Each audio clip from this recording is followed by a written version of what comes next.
Okay, let's talk about some of the characteristics of the sine and cosine graphs. So start with just a couple of things. We're talking about sine and cosine graphs, and you've seen a picture of them now, right? When you drew the picture, your graph was just that portion right there. For cosine, it should have looked like this, but just that portion. Now, the biggest thing you need to remember about any trigonometric graph is that it's periodic. It repeats itself, right? So it repetitively does that same shape, right? Right here. It just goes on forever to the left and forever to the right. So this guy would be continuing again.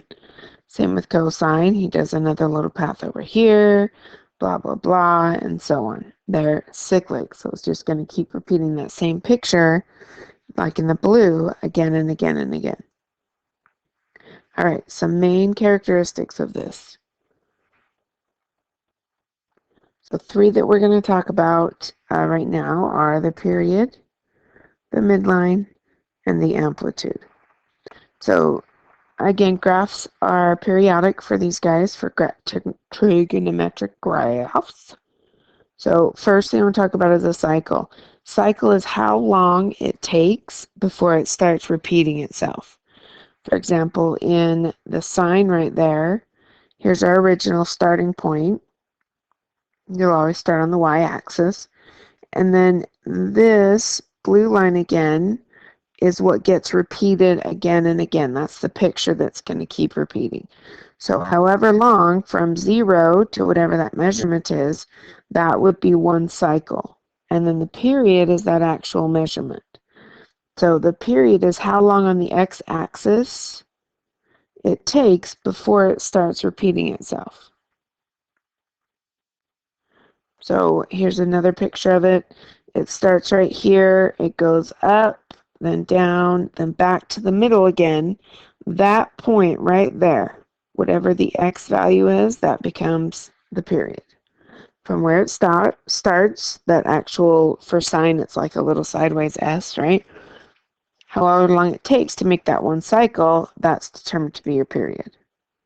So in this graph I have down here, if you look at it, it's got this thing repeating, right? Looks like it's that, and then again it does that little up and down. So you can see that the repeating part is this guy right here. Now why do I highlight that one instead of the one on the left? When you determine period, it's easiest to look at it from that x-axis and see, okay, here it starts at 0, here's the end of the cycle, one little loop-de-loop, right, S, at 4 pi. So the difference between those guys is 4 pi. And that would be the period. Okay, so period, how long it takes to make one of the little uppity-doos or roller coasters or whatever you want to call it. Okay, next is the midline. Now, the midline is exactly halfway between that max and that min. So on my picture up here, if you look at where this maximum is, up here at 4, right, the y values, and then the minimum is down here at 2, -2. So exactly halfway in between those guys is where the midline comes into play. It is exactly the middle of the graph for the y's. It's how high it went, how low it went, exactly halfway in between there will give you that value. So if you take the maximum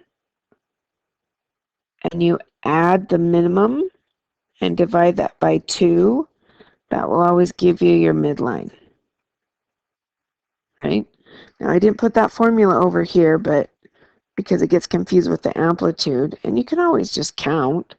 Oh look, that's total 6, divide it in half, it's 3, so 1, 2, 3. But if you want to do it using a calculation, it's the maximum y plus the minimum y. It's always determined in, it's always written, stay right there. It's always written in terms of y, and then you divide that by 2. So if you can see here, the midline, the formula is to add those two together and divide by 2. But this other guy down here, amplitude, that's actually the distance that the maximums and minimums are from that midline. And this becomes the formula now. So the maximum 4 minus -6. So 4, sorry, I got ahead of myself. Minus -2 over 2. That's 6 over 2, or 3. Now that's not a line on the graph or a point on it or anything. That's just the distance in between that midline and the top spot, or that midline and the low spot, the minimum. So it's always equal. The distance from the midline to the maximum, midline to the minimum are always equal. So looking at this graph right here, again, you can do it algebraically, or you can look at the graph and see. If you look, the highest it goes is 2. That's the y value. The lowest it goes is -2. So halfway in between +2 and -2, that's 0. So that right there is going to be your midline.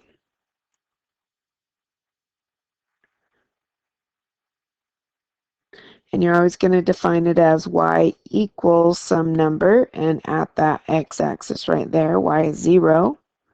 So that's our midline. Again, it can be done algebraically. You would take 2 plus -2 divided by 2, or 0 over 2, which is 0. That's for your midline.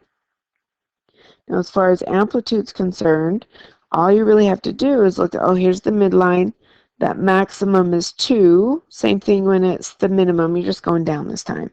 So the amplitude is 2. You can do it algebraically. You would take +2 minus -2. Divide that by 2. So we've got 4 over 2, or 2. Either way, you're going to end up with the same value, whether you do it from the graph or you do it algebraically. That's how you come up with it. So, looking at these graphs, let's determine period, midline, and amplitude. Okay, I'm looking at this graph and I say, okay, look, it starts here on the y-axis and it goes up and then down, and then at that point right there, it starts to repeat that pattern. This is actually a sine graph because it does that up, down, and then back to the middle. And it looks like it made one cycle at pi. So your period is pi. Okay, then we're going to look at the highest and lowest values. So 1 and -1 are the highest and lowest values.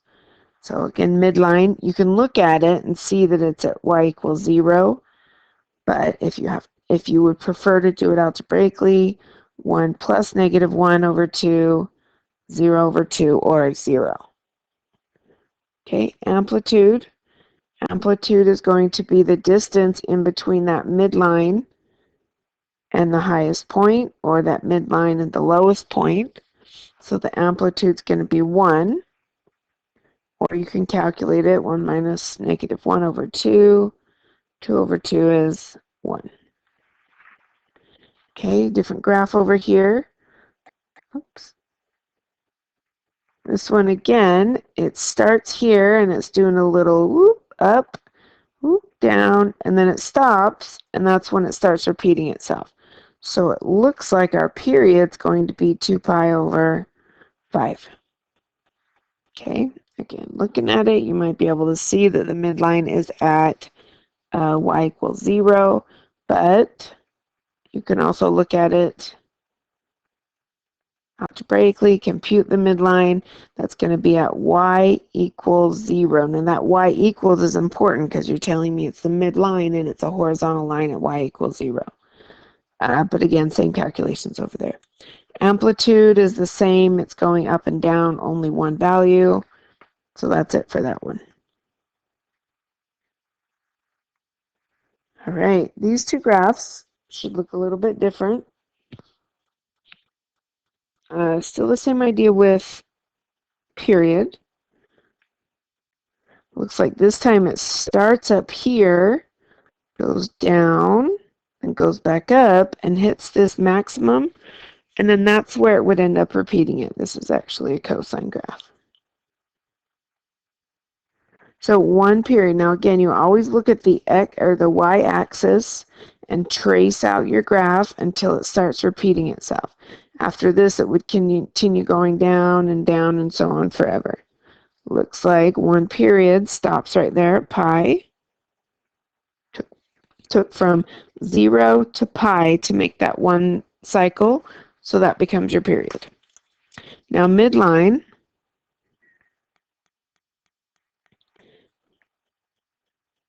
I need to make my line a little bigger.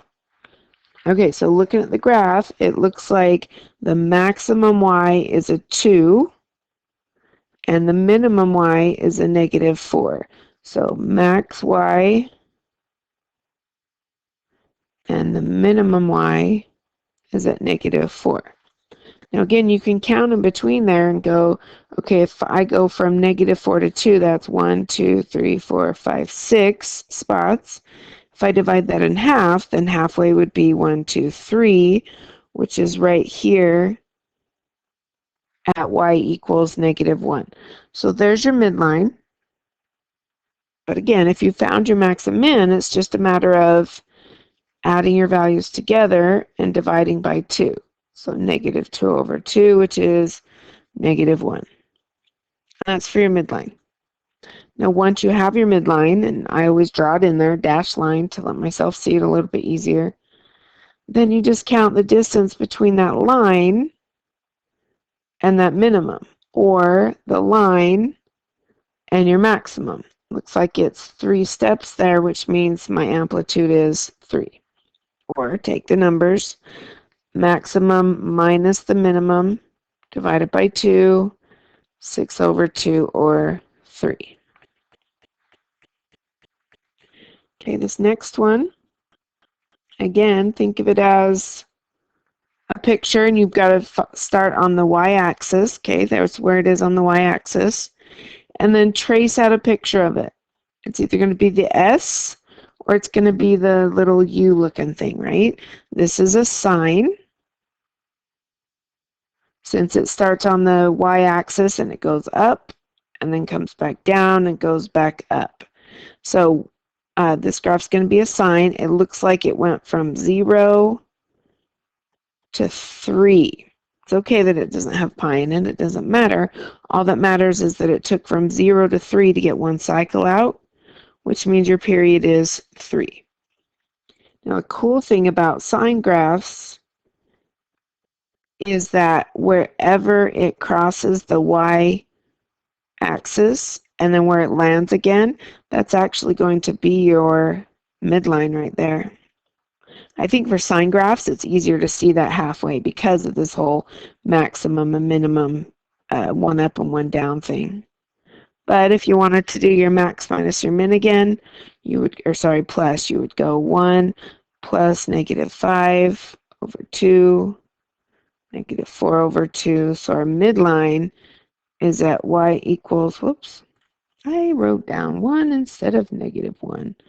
So it's actually going to be -6/2. So y equals -3. That's the midline. And then to find the other piece, you just go through and count. Here's my midline. It takes 2 more steps to get up to that maximum or down to get to the minimum. So my amplitude is 2. Or you've got a little formula. This becomes 4/2 or 2. And that's it. Just identifying those pieces from the graph.